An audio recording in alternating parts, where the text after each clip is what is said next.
Hey everyone, I hope you are all doing well. Welcome back to my channel. It has been a minute. If you are new here, do not forget to subscribe to keep up to date with my videos.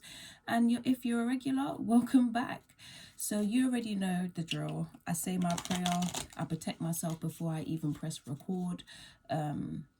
And as you can hear, I'm shuffling the deck, so we're going to jump right into it. This is going to be a general collective reading. We're just going to tap in real quickly to see how your person feels, what they're hiding. Oh, we've already got one card.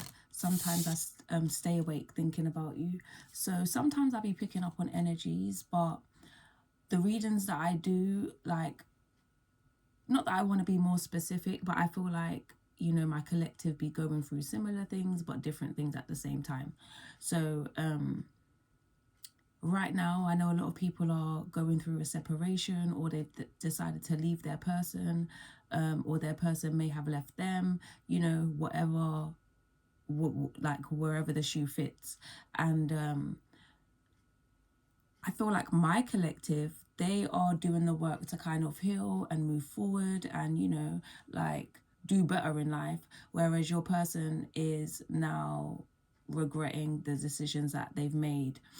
No doubt, if you are a part of my collective and you're not moving in your karmic energy, you've definitely given your all to this person and you did right by them. And obviously the breakup, the separation, whatever has happened ultimately falls on them. I'm not saying you're perfect, but I'm just saying that, you know, they're over there regretting the choices that they've made. They understand that they've put themselves in this situation, so now they stay awake thinking about you.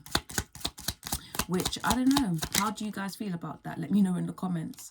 I hope that you can forgive me one day, and I wonder if you're happy without me. And that's literally what they lay awake thinking about. Can you forgive them? Will you forgive them? Are you happy without that? Are you happy without them? Have you met somebody else? Who are you with? Like, they just are all up in your business. But when you wanted to be in their business, they were like, fuck you. So, you know, here we are. You spread your bed, you lay in it. We need to let each other go. So I feel like you've let this person go, or you're letting this person go. They're the ones that find it hard to let you go. And they as they stay awake thinking about you, they go so hard that they confuse themselves. They're confused. They are living in an illusion. They feel like you can't let them go, as well as they can't let you go. They can't be in that energy by themselves. You know what I'm saying? They don't want to be vulnerable by themselves. They don't want to feel like they're the only ones in this now by themselves. But you were in it for a long time by yourself while they were doing whatever the fuck they were doing. So the tables are basically turned now, is what I'm feeling. Tell me more, Spirit. I wish I could take back my words. So maybe they said something to you that kind of broke the camel's back. It was a straw that broke the camel's back. Or, you know, they could just be verbally abusive. They could just not have much respect for people. They could just be a very disrespectful person. And they've said some things that have hurt you. And you was just like, fuck this, like, I'm off. I am grateful for the spiritual lesson. So they know that you came here to teach them a lesson, and they're grateful for it. Whether they apply the lessons moving forward is down to them, but they have to, you know, really put in the work. I don't react when people mention you. So I feel like maybe they could have left you for a third party, or there could have been a third party involved, or I don't know, an ex or someone that they've met after you. There is somebody, there is another energy that is around your person, and or it could even be a friend, family member who know of you. And I guess, you know, they talk to your person, or they mention your name, or, you know, they try to get information about you from your person, and your person just doesn't react. They react internally, but externally they don't react. I hide behind material things. So I feel like your person is very superficial. Like, they may be in a good position financially, so they spend their money on material things, or, you know, they like to live luxe life. as like it's a facade, like that's a part of their mask. They feel like if they, dress good or spend a certain amount of money, and bearing in mind, I've said that they might be financially stable, they may not even be financially stable. We know people out here really be finding the funds, really be finding the means to finance a lifestyle that they can't afford. So whether they can afford it or they can't, they hide behind materialistic and superficial things, because they, for all we know, they could be shallow.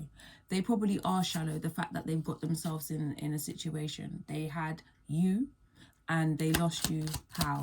Why? It's time for me to heal now. So they can see that you're healing. A part of them feel like you are with somebody else, or you've met someone else, that's why you haven't reached out, or that's why you're moving differently towards them now.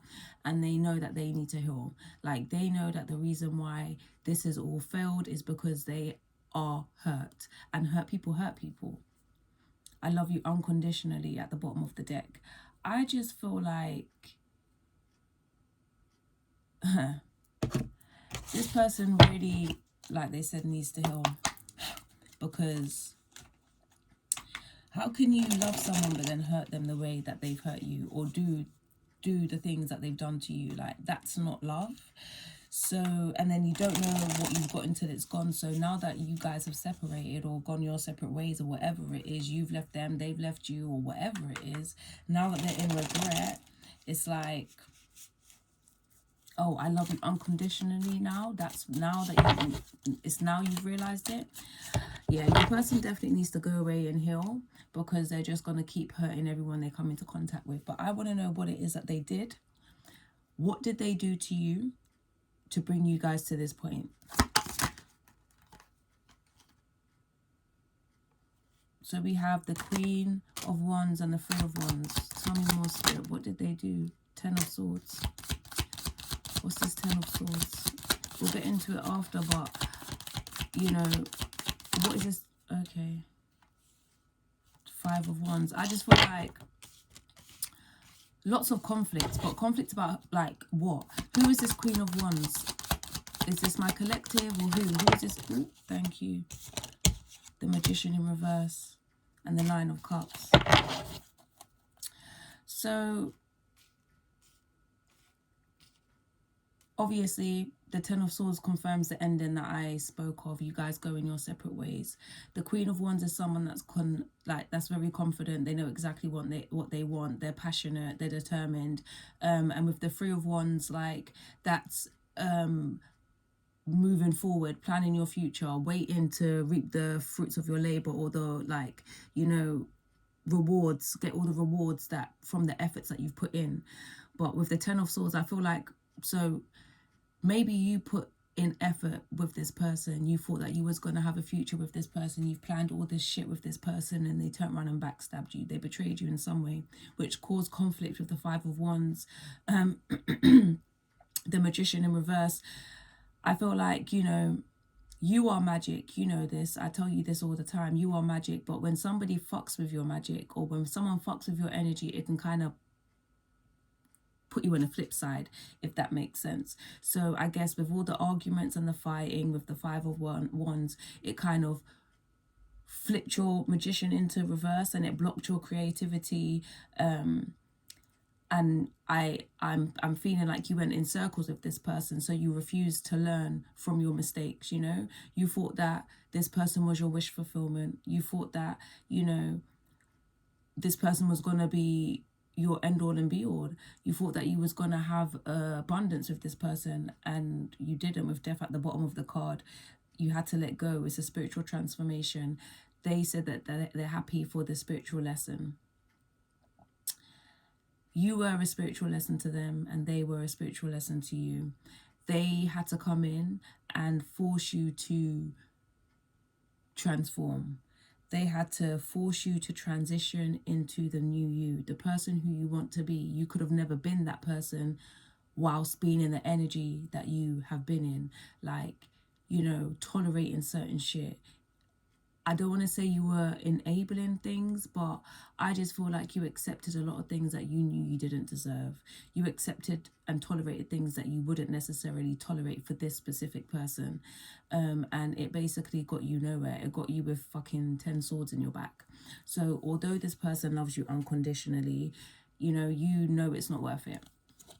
Ten of Cups, Ace of Wands, Knight of Pentacles. So like I said, you thought that this person was going to be your end all and be all. You thought they were going to make you happy. They probably did make you happy at some point. And now the happiness is no longer there. And that's okay. You continue to heal. Do not let this person pull you back into their negative, low vibrational energy. Once you've healed, you will manifest and attract somebody that is on your magnetic level, like there's no more attracting these fucking demons. Like, we want to attract people that only want the best for us, basically. Okay, so I hope this reading resonated with you. Take it, don't take it. I'm sure there's a gem in there somewhere. If not, go and look at my other videos. I love you guys. Take care. Until the next one. Bye.